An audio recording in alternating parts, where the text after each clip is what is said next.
আজকের ভিডিওতে আমরা এক্সপ্লেন করতে যাচ্ছি 2024 সালে মুক্তিপ্রাপ্ত একটি zombie survival cinema apocalypse Z নিয়ে। এটি একটি ভাইরাস মহামারীর গল্প, যেখানে পৃথিবী ধ্বংসের মুখে দাঁড়িয়ে আছে আর কিছু বেঁচে থাকা মানুষকে নির্ভর করতে হয় নিজেদের সাহস এবং বুদ্ধির উপর। কিন্তু প্রশ্ন হলো, তারা কিভাবে এই ভয়াবহ পরিস্থিতিতে টিকে থাকবে এবং মানব সভ্যতার শেষ প্রান্তে তাদের সামনে কি কি বিপদ ও চ্যালেঞ্জ অপেক্ষা করছে। সেই শ্বাসরুদ্ধকর অভিযান এবং টিকে থাকার সংগ্রাম জানতে হলে পুরো গল্পটি দেখুন এবং আমাদের চ্যানেলকে সাবস্ক্রাইব করতে ভুলবেন না। গল্পের শুরুতেই আমরা দেখি মাইক ও তার স্ত্রী জুলিয়ান তার বোনের বাসায় বেড়াতে গিয়েছে। মাইক সেখানে তার ভাগ্নের সাথে হাসি ঠাট্টায় ব্যস্ত হয়ে পড়ে। ভাগ্নে তার পোষা বিড়ালের ভিডিও দেখতে চায়। মাইক নিজের ফোন থেকে বিড়ালের একটি মজার ভিডিও দেখিয়ে তাকে আনন্দ দেয়। বিদায়ের সময় ঘনিয়ে এলো। মাইক ও জুলিয়ান গাড়ি নিয়ে তাদের বাড়ির উদ্দেশ্যে রওনা হয়। গাড়ি চালাচ্ছিল জুলিয়ান, কিন্তু তার মন ভারাক্রান্ত। সে মা হতে চায়, কিন্তু মাইক মনে করে এই মুহূর্তে তারা এই দায়িত্বের জন্য প্রস্তুত নয়। কথোপকথনের মধ্যেই জুলিয়ান সামান্য অন্যমনস্ক হয়ে পড়ে, আর সেজন্য প্রায় একটি বড় দুর্ঘটনার মুখোমুখি হতে যাচ্ছিল তারা। হঠাৎ ব্রেক চেপে গাড়ি থামিয়ে তারা নিজেরা ঠিক আছে কিনা তা যাচাই করে, কিন্তু এরই মধ্যে পেছন থেকে একটি বিশাল ট্রাক তাদের গাড়িকে ধাক্কা মেরে চলে যায়। এরপর কেটে যায় বহুদিন। মাইক এখন একা। সে তার বাড়িতে পোষা বিড়ালের জন্য খাবার প্রস্তুত করছে। তখন আমরা জানতে পারি সেই দুর্ঘটনায় জুলিয়ান মারা গেছে।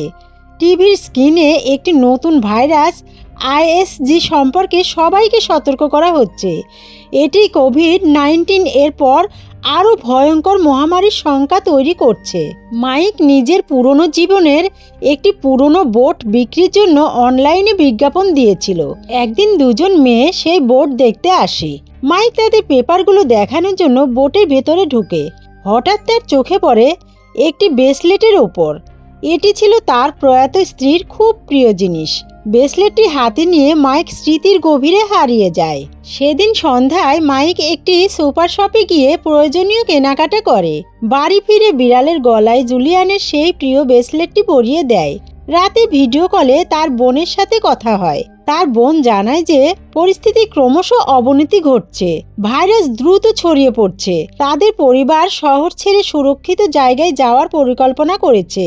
তার বোন অনেক অনুরোধ করলেও মাইক সঙ্গে যেতে রাজি হয় না। পরদিন সকালে জানালা দিয়ে মাইক দেখতে পায় তার প্রতিবেশীরা একে একে এলাকা ছেড়ে চলে যাচ্ছে। পরিস্থিতি বোঝার পর মাইকও সিদ্ধান্ত নেয় যে নিজের পোষা বিড়ালকে নিয়ে তার বোনের সাথে যোগ দেবে। এরপর এয়ারপোর্টে পৌঁছানোর পর মাইক কিছুক্ষণ বিশ্রাম নিয়ে ইমিগ্রেশনের লাইনে দাঁড়ায়।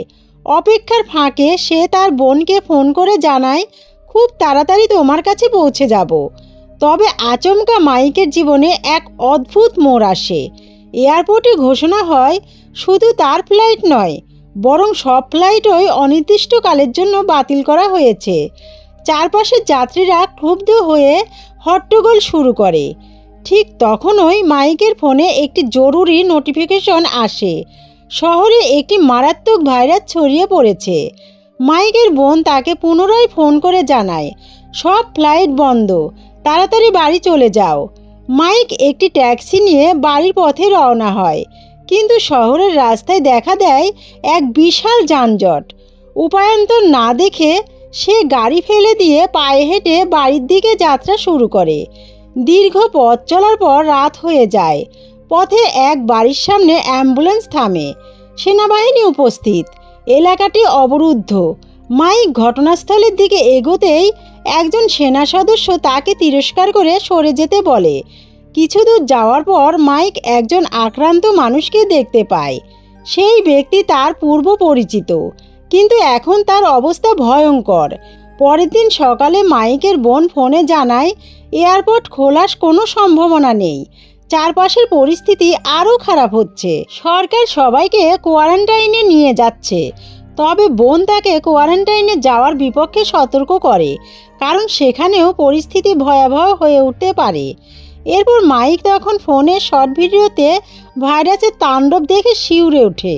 হঠাৎ তার ফোনে একটি নোটিফিকেশন আসে, দুপুর 2টার পর পুরো শহর লকডাউন হবে। প্রয়োজনীয় জিনিস কিনতে মাইক সুপার শপে যায়, কিন্তু সেখানে লুটপাট শুরু হয়েছে। এক প্যাকেট খাবার নিতে গেলেও কেউ তা কেড়ে নিয়ে যায়।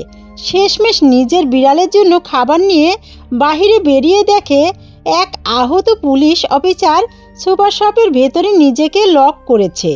ততক্ষণে জম্বিরা আক্রমণ শুরু করে।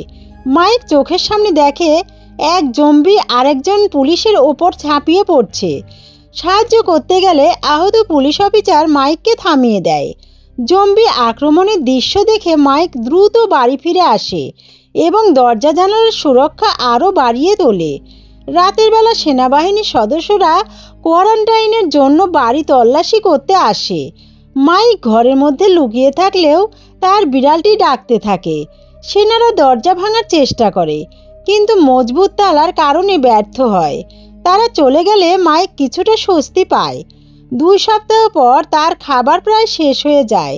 বোনকে অনেকবার মেসেজ পাঠিয়েও কোনো উত্তর পায় না, কারণ সরকার নেটওয়ার্ক বন্ধ করে দিয়েছে। পরিস্থিতি ছিল ভয়াবহ। ভাইরাসের প্রকোপে শহরের প্রতিটি কোণা মৃত্যুপুরীতে পরিণত হয়েছে, কিন্তু ক্ষুধা তাকে থামিয়ে রাখতে পারেনি। ডাইভিং স্যুট পরে অস্ত্র হাতে নিয়ে সে প্রতিবেশীদের পরিত্যক্ত বাড়িতে খাবারের সন্ধানে বের হয়। একা একা ঘুরে বেড়ানোর সময় একটি ঘরে গিয়ে তার পরিচয় হয় গ্র্যাবিয়েল নামের এক বৃদ্ধের সঙ্গে। গ্র্যাবিয়েল ছিল হাঁটতে অক্ষম, তাই সেনাবাহিনীর সাথে কোয়ারেন্টাইনে যেতে পারেনি। তবে এই প্রতিবন্ধকতা তাকে আশেপাশের ঘটনা সম্পর্কে অগাধ জ্ঞানার্জনে সাহায্য করেছিল। জানালার পাশ থেকে সে এলাকার প্রতিটি বাড়ি ও মানুষের খবর জানত। গ্র্যাবিয়েলের পরামর্শ অনুযায়ী মাইক বিভিন্ন বাড়ি থেকে খাবার সংগ্রহ করে। একটি বাড়িতে সে একটি পুরনো বাইকও খুঁজে পায় এবং গ্র্যাবিয়েলের কাছে নিয়ে যায়। তাদের সম্পর্ক ধীরে ধীরে ঘনিষ্ঠ হয়। রাতে একসঙ্গে ডিনার করার সময় মাইক তাকে একটি ওয়াকি টকি দেয়, যাতে তাদের যোগাযোগ বজায় থাকে। একদিন মাইক শুনতে পায় সরকার শহরে আটকে পড়া মানুষদের ক্যানাডি আইল্যান্ডে নিয়ে যাবে। এটি ভাইরাসমুক্ত একমাত্র নিরাপদ আশ্রয়স্থল। সেখানে তার বোন ও তার পরিবার রয়েছে। এই খবর শুনে মাইক উত্তেজিত হয়ে গ্র্যাবিয়েলকে জানায়, কিন্তু গ্র্যাবিয়েল জানায় সে যেহেতু হাঁটতে পারে না, তাই যাত্রা সম্ভব নয়। মাইক তাকে আশ্বস্ত করে যে সে সব ধরনের সাহায্য করবে। গ্র্যাবিয়েল শেষ পর্যন্ত রাজি হয়। পরের দিন সকালে মাইক গ্র্যাবিয়েলকে নিতে গেলে দেখে সে মারা গেছে। টেবিলের ওপরে রাখা একটি চিঠিতে গ্র্যাবিয়েল তার প্রতি কৃতজ্ঞতা জানিয়ে বিদায় জানিয়েছে। গভীর শোক নিয়ে মাইক ফিরে আসে। ফিরে আসার পর মাইক রাস্তায় হঠাৎ একটি জম্বির মুখোমুখি হয়। জম্বিটি ভয়ঙ্কর শক্তিশালী। তার আক্রমণে মাইক পড়ে যায়, তবে ডাইভিং স্যুটের কারণে জম্বির কামড় থেকে সে বেঁচে যায়। এরপর মাইক তার প্রিয় বিড়ালকে সাথে নিয়ে বাইক চালিয়ে ক্যানাডি আইল্যান্ডের পথে রওনা হয়। শহরের প্রধান রাস্তা বন্ধ থাকায় জঙ্গলের সরু পথ বেছে নিতে হয় তাকে। জঙ্গলের মধ্যে জম্বিদের দল তার পিছু নেয়। এক পর্যায়ে সে একটি বড় ক্যাম্পের কাছে পৌঁছায়, যেখানে অগণিত জম্বি উপস্থিত। মাইক তার বাইক চালিয়ে রাস্তায় পৌঁছানোর চেষ্টা করে, কিন্তু বাইক বন্ধ হয়ে গেলে তাকে দৌড়াতে হয়। জম্বিদের তারা খেতে খেতে সে সমুদ্রের কাছে এসে পৌঁছায় এবং একটি পুরনো বোট খুঁজে পেয়ে সে তাতে উঠে বাঁচার চেষ্টা করে, কিন্তু বোটে থাকা একটি শিশু জম্বি তাকে ভয়ঙ্কর পরিস্থিতির মুখোমুখি করে। মাইক যখন বুঝতে পারে তার গন্তব্যে পৌঁছানো জরুরি, তখন সে একটি পিসবোট ভাড়া করে রওনা দেয়। যাওয়ার সময় তার বোনকে মেসেজ পাঠালেও কোনো উত্তর পায় না। হঠাৎ করে সে দূরে একটি নৌকার আলো দেখতে পায়, যা সরাসরি তার দিকে এগিয়ে আসছিল।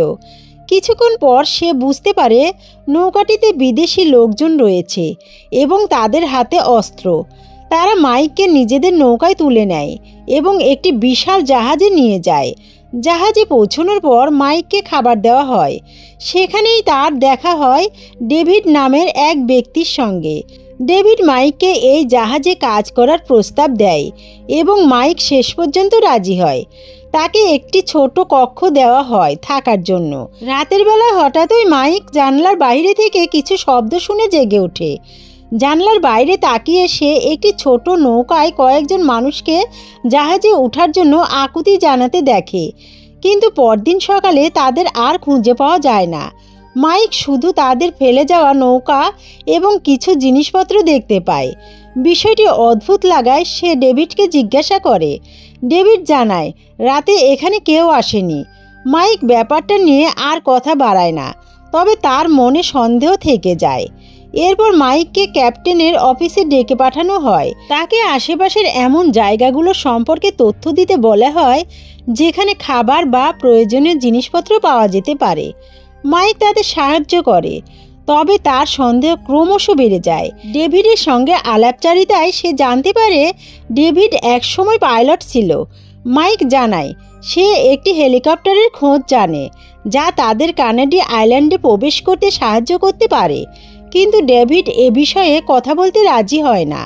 রাতের বেলা মাইক পালানোর পরিকল্পনা করে। সে জাহাজের বেসমেন্টে নেমে দেখে সেই দুইজন লোক যাদের সে আগের রাতে নৌকায় দেখেছিল। তাদের বাঁধন খুলে দেওয়ার সময় গার্ড এসে পড়ে। গার্ড তাদের দেখে ফেলে এবং সঙ্গে সঙ্গে একজনকে হত্যা করে। মাইককে মারার চেষ্টা করলে ডেভিড এসে গার্ডকে আক্রমণ করে এবং মাইককে জানায় তাদের দ্রুত পালাতে হবে। তারা আটকে পড়া মানুষদের নিয়ে একটি ছোট নৌকায় চড়ে পালানোর চেষ্টা করে, কিন্তু গার্ডরা তাদের দেখতে পেয়ে গুলি চালায়। পালানোর সময় সবাই মারা যায়, শুধু মাইক এবং ডেভিড ছাড়া। তবে ডেভিড গুলিবিদ্ধ হয়। অনেক কষ্টে তারা পাড়ে পৌঁছায় এবং অবশেষে জাহাজ থেকে মুক্তি পায়। মাইক এবং ডেভিড হাসপাতালের দিকে যাত্রা শুরু করে। হাসপাতালের পথে তাদের গাড়ির উপরে একটি জম্বি ঝাঁপিয়ে পড়ে। অনেক চেষ্টার পর জম্বিটিকে গুলি করে ফেলে দেওয়া হলেও সেই শব্দে আরও জম্বি তাদের দিকে আসতে শুরু করে।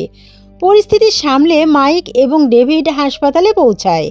ডেভিডকে একটি বেডে শুইয়ে রেখে মাইক অস্ত্রোপচারের প্রয়োজনীয় সরঞ্জাম খুঁজতে বের হয়। হঠাৎ উপরের তলায় মানুষের আওয়াজ শুনে সেখানে যায়, কিন্তু সেই সময়েই একটি জম্বি তার উপর ঝাঁপিয়ে পড়ে। জম্বিটিকে মেরে ফেলার পর নতুন এক বিপদের মুখোমুখি হয় মাইক। এক নার্স লুসিয়া তাকে একটি ঘরে টেনে নেয়। ঘরের ভেতর লুসিয়া সহ আরও কিছু মানুষ এবং বাচ্চাদের দেখা যায়। লুসিয়া ডেভিডের শরীর থেকে গুলি বের করে দেয়। তখন মাইক জানতে পারে হাসপাতালের পেছনে একটি হেলিকপ্টার আছে, যা তাদের জন্য মুক্তির একমাত্র উপায়। হঠাৎ মাইকের ফোনে তার বোনের মেসেজ আসে। আনন্দে যখন সে রিপ্লাই করতে চায়, তখন নিচ থেকে বন্দুকের গুলির শব্দ আসে। তারা দেখতে পায় জাহাজের সেই সন্ত্রাসী দল সেখানে উপস্থিত। মাইক সবাইকে জানায় দ্রুত পালানোর কোনো পথ খুঁজতে হবে। বেসমেন্ট দিয়ে পালানোর পথে এক জম্বি সিসিলিয়াকে আক্রমণ করে। ইনফেক্টেড হওয়ায় তারা তাকে সেখানে রেখে সামনে এগিয়ে যায়। কিছুক্ষণ পর তারা আবার জম্বিদের আক্রমণের মুখে পড়ে। তারা একটি খাঁচার মতো তৈরি জিনিসে ঢুকে জম্বিদের পাশ কাটিয়ে যাওয়ার চেষ্টা করে, কিন্তু জম্বিদের সাথে সংঘর্ষ বাধে। অবশেষে অনেক কষ্টে তারা হেলিকপ্টারের কাছে পৌঁছায়। ডেভিড বাচ্চাদের নিয়ে হেলিকপ্টারে উঠে, আর মাইক ও লুসিয়া জম্বিদের আটকানোর চেষ্টা করে। হেলিকপ্টার ঠিকঠাক করার সময় সেই সন্ত্রাসীরা এসে হেলিকপ্টারে ওঠার চেষ্টা করে। তখন মাইক একটি ঝুঁকি নেয়। অন্য একটি দরজা খুলে জম্বিদের সন্ত্রাসীদের উপর ছেড়ে দেয়। জম্বিদের সাথে লড়াই করে অবশেষে মাইক হেলিকপ্টারে উঠতে সক্ষম হয়। যাত্রার সময় মাইকের ফোনে তার বোনের কল আসে। সে জানায় ক্যানাডি আইল্যান্ডও আর নিরাপদ নয়। সেই মুহূর্তে তারা দেখে দুইটি ফাইটার জেট আইল্যান্ডের দিকে যাচ্ছে।